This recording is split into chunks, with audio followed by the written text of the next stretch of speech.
So guys welcome to my YouTube channel. आज हम लोग यहाँ पर एक सॉफ्टवेयर कंपनी की बात करने जा रहे हैं जिस कंपनी का शेयर प्राइस 1000 रुपये से ऊपर जाने वाला था। लेकिन अचानक क्या हुआ ये शेयर में कि 246 रुपये आ गए और इसका आगे भी गिर सकता है। इसका कोई भरोसा यहाँ पर नहीं है और किसी को कुछ नहीं पता कि क्यों गिर रहा है। ठीक है, तो वो इस वीडियो में हम लोग जानने की कोशिश करेंगे कि शेयर में गिरावट क्यों हो रही है, कहाँ से ये शेयर सपोर्ट ले सकता है, कहाँ सपोर्ट लाइन है। कंपनी का नाम जहाँ देख सकते हैं यहाँ पर सोनाटा सॉफ्टवेयर लिमिटेड है। कंपनी देख सकते हैं, कंपनी का जो हाई गया था 870 रुपये के आसपास। ठीक है, और वहां से जो शेयर गिरना स्टार्ट हुआ है, ठीक है, बहुत भयानक तरह से गिरना स्टार्ट हुआ है। ठीक है, और जब भी शेयर गिरता गया से कहीं रुकने का नाम नहीं लिया। अपने पिछले हर एक सपोर्ट लेवल को ब्रेक करके वो शेयर और नीचे आता गया, लेकिन ये शेयर रुका बिल्कुल भी नहीं। कंपनी की बात करें, ठीक है, तो हर एक लेवल को यहाँ ब्रेक करते हुए नीचे आ गया, लेकिन लोग यहाँ पे सारे परेशान हो गए कि जो कंपनी 1000 पर जाना चाहिए था लेकिन शेयर नीचे आ गया है, लोगों को नुकसान हो रहा है। मान लीजिए जिन लोगों ने 800 रुपये में बाय किया होगा और 246 रुपये आ गया, तो कितना बड़ा बात है इस शेयर को लेके। ये एक चिंता का विषय रहा है कंपनी के लिए। ठीक है, अब बात करते हैं यहाँ पर शेयर की कि कंपनी का देख सकते हैं यहाँ पर स्टॉक का पी 15 है। साफ साफ पता चल रहा है कि स्टॉक ठीक ठाक पी है। ठीक है, और हाई जो लगा है 464 रुपये 52 वीक का। लेकिन देखा जाए तो 2025 से पहले 2024 में कंपनी का शेयर 870 रुपये था, वहां से शेयर आज गिरता हुआ 246 रुपये आ चुका है। ठीक है, कारण क्या है? कंपनी का क्वार्टर नंबर। ठीक है, इस बार कंपनी का क्वार्टर नंबर 3181 करोड़ का सेल हुआ है, जबकि पिछला बार 2119 करोड़ का ही सेल हुआ था। ऑपरेटिंग प्रॉफिट की बात करें तो इस बार कंपनी को 200 करोड़ का सेल प्रॉफिट हुआ है और पिछला बार 173 करोड़ का सेल हुआ है, सॉरी प्रॉफिट हुआ है। ठीक है, तो कहने का मतलब यह है कि कंपनी का सेल बढ़ा प्लस ऑपरेटिंग प्रॉफिट भी बढ़ा, तो ये अच्छी बात है। अदर इनकम की बात करें तो पिछला बार 31 करोड़ का प्रॉफिट था, इस बार 20 करोड़ का नेगेटिव। अब कंपनी का यहां तो नुकसान हो गया, कंपनी का 20 करोड़, इधर उधर 31 करोड़ था।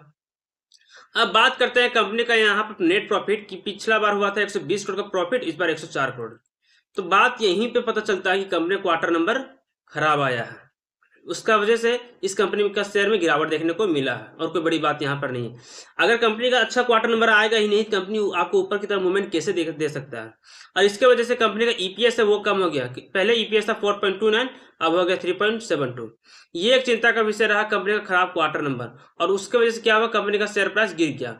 और धीरे धीरे कंपनी के पास कर्ज बढ़ते जा रहा है, क्योंकि पिछला 516 करोड़ था, इस बार 739 करोड़ हो गए कर्ज। तो ये भी एक चिंता रहा है कंपनी के लिए, और इसी वजह से कंपनी का शेयर प्राइस में यहाँ पर प्रेशर देखने को मिला और शेयर यहाँ पे गिर चुका है। ठीक है, और देख सकते हैं यहाँ पे कंपनी का एफआई के पास कितनी हिस्सेदारी थी, 8.85% की। उससे पहले 9.68% का, उससे पहले 10.76% का। मतलब एफआई जो है धीरे धीरे धीरे करके अपनी सारी परसेंटेज को गिरा रहे हैं। मतलब 2025 से मार्च 2025 से जो एफआई ने अपनी हिस्सेदारी लगातार घटाई है, और इसी वजह से ये शेयर तब से गिरता हुआ नजर आ रहा है। ठीक है, क्योंकि एफआई जब अपने शेयर्स को, इक्विटी को लाते हैं स्टॉक मार्केट में, तो डिमांड एंड सप्लाई की बात आती है। वो इतना स्टॉक वहां रख देते हैं बेचने के लिए, उतना डिमांड ही नहीं है। ठीक है, डिमांड से ज्यादा सप्लाई हो जाता है, और इसी वजह से शेयर प्राइस वहां पे आपको गिरता हुआ नजर आता है, और शेयर प्राइस इसलिए आपको गिर गया। जहां पे डीआई ने भी अपनी हिस्सेदारी गिराई है, 26.33% की हिस्सेदारी थी और 26.30% की हिस्सेदारी है। ठीक है, और देखा जाए तो ये इन दोनों की वजह से इस शेयर में अच्छी खासी गिरावट देखने को मिली है। हालांकि प्रमोटर्स के पास हिस्सेदारी कम है, ये एक चिंता का विषय जरूर है, 28.17 का।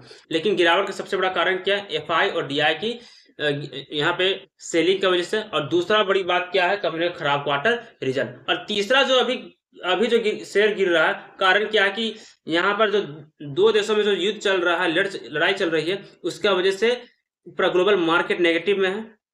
जब ग्लोबल मार्केट नेगेटिव में है तो क्या हो रहा है कि इंडियन स्टॉक मार्केट में उसका असर देखने को मिल रहा है, और इससे इंडियन स्टॉक्स में भी असर देखने को मिल रहा है, और वहां से ये शेयर गिर रहा है, और कोई बड़ी बात यहाँ पर नहीं।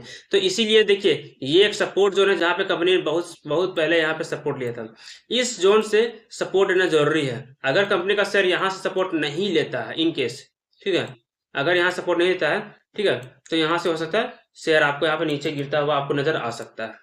इसलिए सोच समझ के इन्वेस्टमेंट करें। ठीक है, ये तो वीकली टाइम बेसिस पे था। ठीक है, 1 डे टाइम फ्रेम के हिसाब से देखा जाए तो यहाँ जो स्टॉक है, यहाँ पे ये यहाँ से आपको गिरता हुआ जा सकता है, क्योंकि देख सकते हैं ये अपने हर एक लेवल को ब्रेक करते सबसे नीचे आ गए। तो वीकली टाइम बेसिस पे देखा जाए तो वीकली टाइम बेसिस पे क्लियर पता चलता है कि ये अभी सपोर्ट जोन में है, और अगर 229 रुपये को ब्रेक कर देता है तो यहाँ से आपको फर्दर आपको और गिरावट देखने को मिल सकता है। इसलिए सोच समझ के इन्वेस्ट करें। ठीक है, ये वीडियो सिर्फ एजुकेशन और नॉलेज पर्पस के लिए है। अगर मेरी जानकारी अच्छी लगी हो तो मेरे चैनल को लाइक और सब्सक्राइब जरूर कीजिएगा, और आपके पास कितने शेयर हैं वो भी कमेंट करके जरूर बताइएगा। Thank you.